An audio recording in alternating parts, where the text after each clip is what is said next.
Hello बच्चों।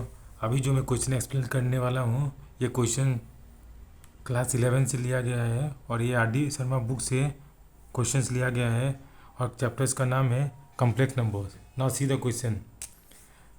Mod of z1 plus z2 का whole square is equal to z1 mod of z1 का square plus mod of z2 का square plus 2 into real parts of z1 into conjugate of z2।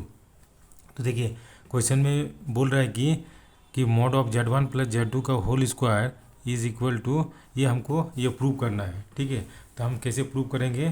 तो इसको prove करने के लिए हमको complex numbers का कुछ प्रॉपर्टीज़ आपको मालूम होना चाहिए। ठीक है, तो क्या प्रॉपर्टीज़ हैं? जब आपको पता है कि जब मॉड पे कोई कॉम्प्लेक्स नंबर्स रहता है और इसके ऊपर स्क्वायर रहता है तो हम लोग इसको कैसे लिखते हैं? इसको क्या लिखते हैं कि z1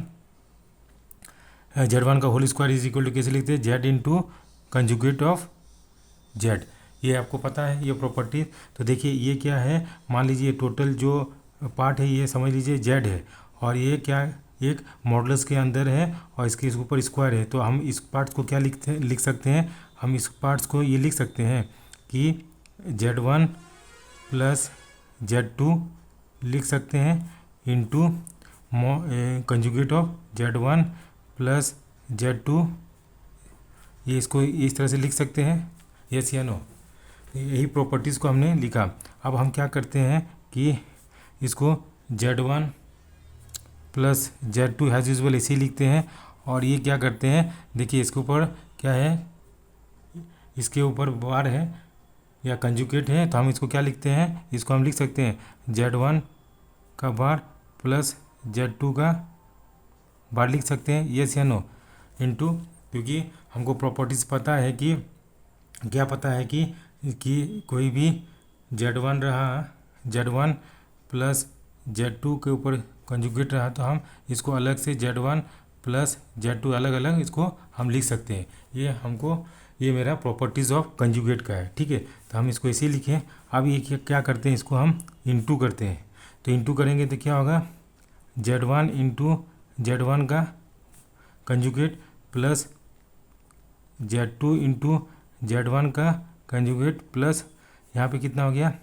z1 इंटू z2 का conjugate plus z2 into z2 का कंजुगेट, ये लिख सकते हैं।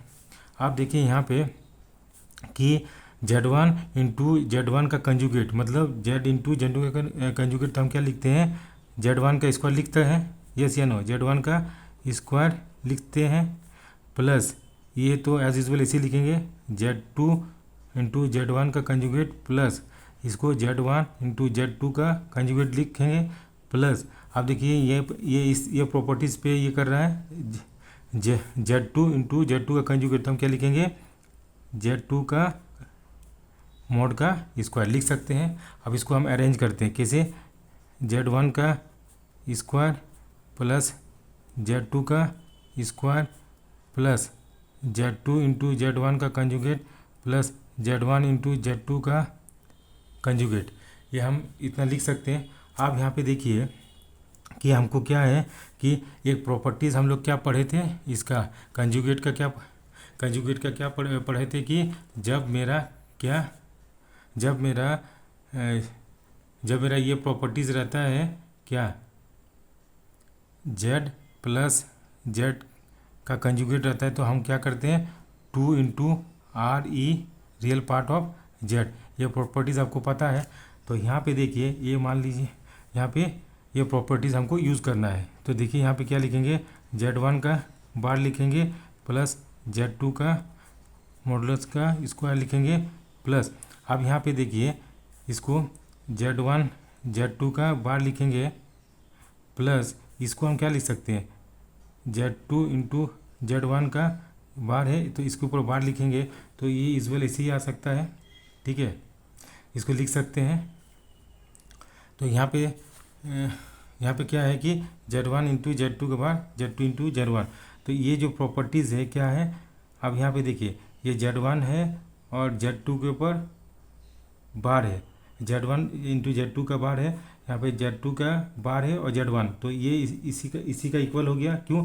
क्योंकि अभी इसको जब हम इसको सॉल्व करेंगे तो क्या Z2 बार हो जाएगा, ये Z1 होगा, कि डबल कंजुगेट होगा तो ये Z1 हो जाएगा। तो हम इसको ये लिख सकते हैं Z1 modulus square plus Z2 का मॉडुलस का स्क्वायर, प्लस हम क्या ये प्रॉपर्टीज़ को क्या लिखेंगे, 2 इंटू आर ई ऑफ क्या हो गया, R E of Z1 into Z2 का कंजुगेट। तो ये मेरा प्रूव करना था। So this is the solution of this question. Thank you for watching this video and have a nice day.